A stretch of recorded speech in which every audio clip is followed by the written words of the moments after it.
Daniel Stowell. Yeah, Daniel space capital Stowell. Before teaching, Stowell worked in retail. Here's what he had to say about his past job. It was fun. It was a challenge, and there were a bunch of cute girls there. I was in shows when I was in high school, and then I was in more shows. And I did a little bit of community theater and college stuff, and just decided that I wanted to major in it, and I did the application. They said yes, and the rest is history. Thankfully, even after 17 years of teaching, Stowell still hasn't lost his charm. Sorry, I fell asleep there. What was that question again? Oh, take you through a show? Sure, pre-production. I'm the producer of most all of the shows, so I make a decision about when and what show is going to happen, and then I secure the rights, and then I announce it, and then in pre-production we start hiring the techies. They start coming up with designs. We start collaborating on what we want to do with the show, what we want to bring out, what we like about it, what we enjoy, and what we think the audience will enjoy. Then we have auditions, and people start furiously making headway on everything from painting, building, to preparing all the other technical elements, lights and sound and costumes. And then we have a few rehearsals at the end where we throw it all together, and that's called Tech Week.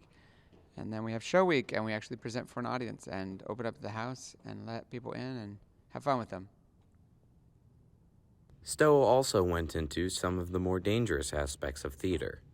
Yeah, so we do build large set or scenery. We do work with a fly rail system, a counterweight system. There's a lot of names for it.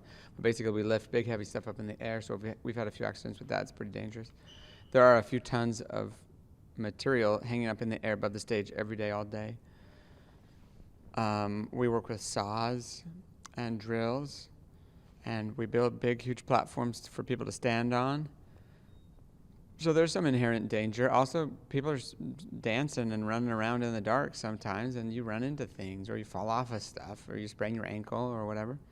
You know, and we've had a number of people fall and just get hurt just from pretty normal stuff, but, you know, yeah. Okay, students and their success in theater beyond high school. I've had a number of students, 6 or 8, who've gone on to do some professional theater. A few have been in big shows. A bunch have been in a ton of community theater and collegiate level theater. We had a student who went on to be in a professional touring production in the Middle East and was in the first Western style musical ever presented for a live paying audience in Saudi Arabia. That's pretty cool. And we've had people do, you know, other kind of work in entertainment, I guess. So, but really, that's not my goal. My goal is just to get people ready for whatever career they have and have fun with it and find something positive that they can do as a teenager. And in that respect, we've probably had 1,000 kids who've done that, so that's pretty good.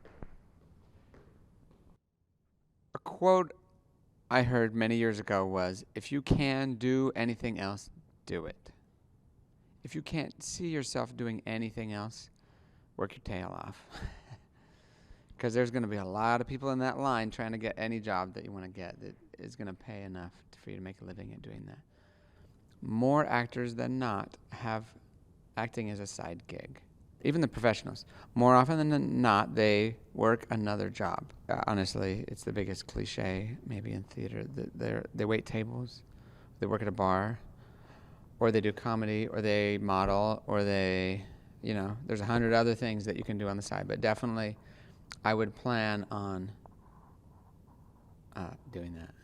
I would just plan on doing that so that you have other gigs that are kind of lined up and that you keep making a living doing something, and do theater as much as you can. Somebody who's trying to teach theater at some point needs to be in as many shows as they can. Number one, they need to do as many different jobs in a show as can. Don't be an actor every single time. If you want to direct, if you want to design, if you want to produce shows, if you want to be a theater teacher, you got to do as many of those jobs as possible. To be honest, when I first started teaching, I took all the tech classes in college and had done a number of shows, tech, but I hadn't done enough.